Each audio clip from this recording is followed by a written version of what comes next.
rise in support of the Statutes Amendment Liquor Licensing Bill 2019 and view it as containing quite a bit of common sense and amendments that reflect that, which in the main remove conditions and regulations not relevant to the sale and supply of liquor and therefore not the concern of the Liquor and Gambling Commissioner.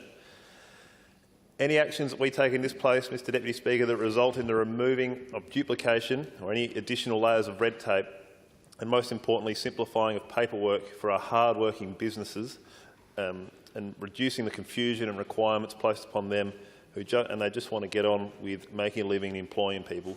Those sorts of steps that we take in this place, Mr Deputy Speaker, will be steps that I will always welcome and support. I'm pleased to see them reflected in this bill, which does indeed make the liquor licensing system all the more streamlined. As I said, this bill does offer those improvements and it streamlines the current licensing process. I've had a couple of inquiries to the Narunga Electorate Office on this topic from small business owners and non-profit community groups seeking clarification on just what type of liquor licence would suit their needs. A visit to the Consumer and Business Services website can be a complicated task, such as the wealth and depth of information that is available on it and covering a multitude of topics as well. I recall one small business owner phoning the office in despair of not knowing what paperwork to fill out for what type of licence and reporting that the advice she had received from one Consumer and Business Services office staff member when she'd rung them for help was simply to contact a lawyer and ask them what they need to ask them and seek legal advice so that they have the correct licence and don't find themselves in any sort of trouble. All she wanted to do, Mr Deputy Speaker, was sell local boutique beer in her tourism-related shop, and it was a nightmare. So any steps we can take which reduces confusion, simplifies paperwork and encourages and helps small business get on and prosper, I am certainly supportive of. The bill before us makes two amendments to legislation to support the ongoing implementation of the review into the Liquor Licensing Act 1997 conducted now 3 years ago in 2016 by retired Supreme Court Judge, the Honourable Mr Tim Anderson QC, and which is now in stage 3 of implementation. The aim for all who have worked on these amendments, commenced by the previous government and continued with the election of the new government, has been to encourage responsible attitudes towards the promotion, sale, supply, consumption and use of liquor, and this is no doubt important work. But any tidying up of the current licence classes and obsolete conditions is welcome and are in line with the intent of the 120 recommendations made by Mr Anderson's thorough review of the Liquor Licensing Act 1997.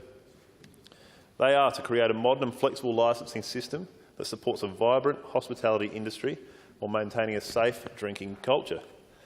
It is common sense to shift conditions such as when garbage can be removed from licensed premises away from liquor regulation and into the domain of council or development approval processes. What sort of rubbish can be removed and where and at what time, what type of exit lights are required where, on what premises, entry and exit points to smoking areas or outdoor licensed areas to meet noise laws. These are all regulations that can now rightly be taken off the desk of the Liquor and Gambling Commissioner, where they didn't belong, as they do not relate to the sale and supply of liquor.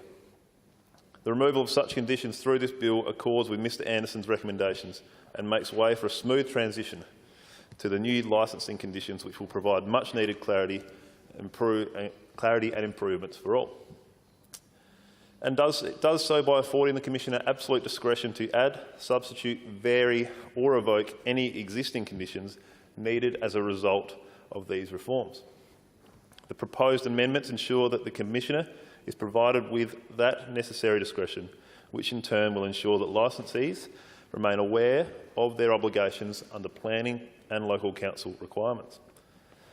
I'm also pleased that to assist licensees through the transition of their licences into the new liquor licence categories, set to commence this year in mid-2019, that a new web portal will be developed that is described as easy to use. That will surely be welcome by the people that have to go regularly through the application process, Mr Deputy Speaker.